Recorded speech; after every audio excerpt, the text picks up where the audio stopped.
დილამ მშვიდობისა, მოგესალმებით მეგობრებო და რა თქმა უნდა მივესალმებით ჩვენს მაყურებელს. დღეს არის 5 ივნისი, რაც იმას ნიშნავს, რომ არის გარემოს დაცვის საერთაშორისო დღე. საქართველოს რა თქმა უნდა რომ მნიშვნელოვან თარიღს უერთდება. მსოფლიო კი 1973 წლიდან აღნიშნავს ამ დღეს. მათ შორის რა თქმა უნდა რომ საქართველოც.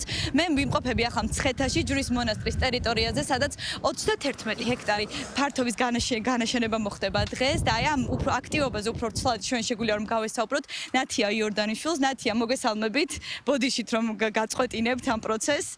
Რა გითხრათ აი ამ დღის მნიშვნელობაზე საქართველოსთვის? რა მნიშვნელობის მატარებელია 5 ივნისი?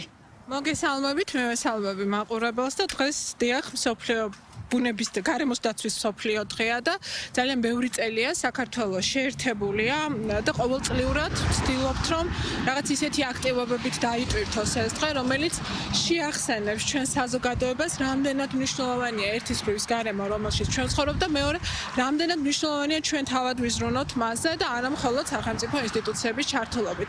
დღეს ჩვენ ვიმყოფებით მოხალისეებთან ერთად, ტყის მეგობრებთან ერთად მცხეთაში, ჯვრის მიმდებარე ტერიტორიაზე. ეს გახლავთ საპროექტო ტერიტორია. აქ ჩვენ გვაქვს მომზადებული ტყის გაშენების პროექტი და ვიტყოდი რომ უნიკალური პროექტი, რადგან ამ ადგილზე ტყეს დააბრუნებს და არა მხოლოდ ამ კუთხით არის მნიშვნელოვანი ეს პროექტი, არამედ იმ მხრივაც რომ ის შეიქმნება სრულად საზოგადოების, კერძო სექტორის მონაწილეობით და ძალთა გაერთიანებით. დღეს რადგან გარემოს დაცვის მსოფლიო დღეს ყოველწლიურად სხვადასხვა თემატიკა აქვს და წელს დაუბრუნდა მსოფლიო ერთ-ერთ პრობლემას, რომელიც გახლავთ პლასმასის დაბინძურება, ჩვენ პირველ რიგში დავასუფთავეთ ეს ტერიტორია, საშინელება ხდებოდა, მინდა ვთქვა და სამწუხაროა რომ ჯერ კიდევ ასე ხდება, მათ შორის ჩვენს ქვეყანაშიც და ძალიან მნიშვნელოვანია, ამითაც შევეცადეთ რომ შეგვეხსენებინა ადამიანებისთვის, რამდენად დიდი ყურადღება უნდა დაუთმონ თავიანთ ქცევას, როდესაც გარემოში გადავაადგილდებით. თქვენ წეღან აღწევთ მოხალისეები. აი თქვენი დაკვირვებით, რამდენად არიან ჩართული ამ ყველაფერში ჩვეულებრივი ადამიანები, მოხალისეები, ასე რა ვთქვათ? ვიტყოდი რომ მოხალისეობრივი კულტურა ჯერ კიდევ განვითარების გზაზეა ჩვენს ქვეყანაში, სწორედ ამ მიზნით შეიქმნა პლატფორმა ტყის მეგობარი, რომლის საშუალებითაც ჩვენ გვინდა რომ მივცეთ ყველას, ვისაც აინტერესებს ეს საკითხები, რომ ჩაერთონ ტყის აღდგენა გაშენების თუ ტყეზე ზრუნვის სხვადასხვა ღონისძიებაში და ძალიან დიდი იმედი გვაქვს რომ მოხალისეების, ანუ ტყის მეგობრების რიცხოვნობა მზარდი იქნება ყოველწლიურად. და კიდევ რა ღონისძიებები არის დაგეგმილი წელს თუ შეიძლება რომ ეს გითხრათ?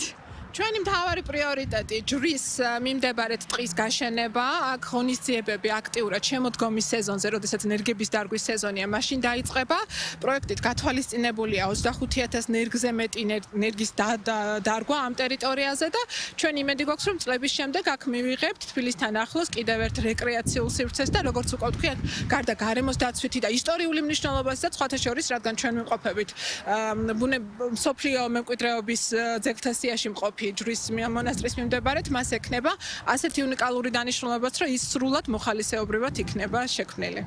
ძალიან დიდი მადლობა და წარმატებას გისურვებთ. მე კი ჩვენს მაყურებელს დავემშვიდობები და შევახსენებ, რომ დღეს არის გარემოს დაცვის დღე და ეს მართლაც რომ ყველას ვალია რომ იზრუნონ და ვიზრუნოთ ერთად ჩვენს გარემოზე. გემშვიდობებით, ბედნიერ და წარმატებულ დღეს გისურვებთ. ძალიან დიდი მადლობა, მარია.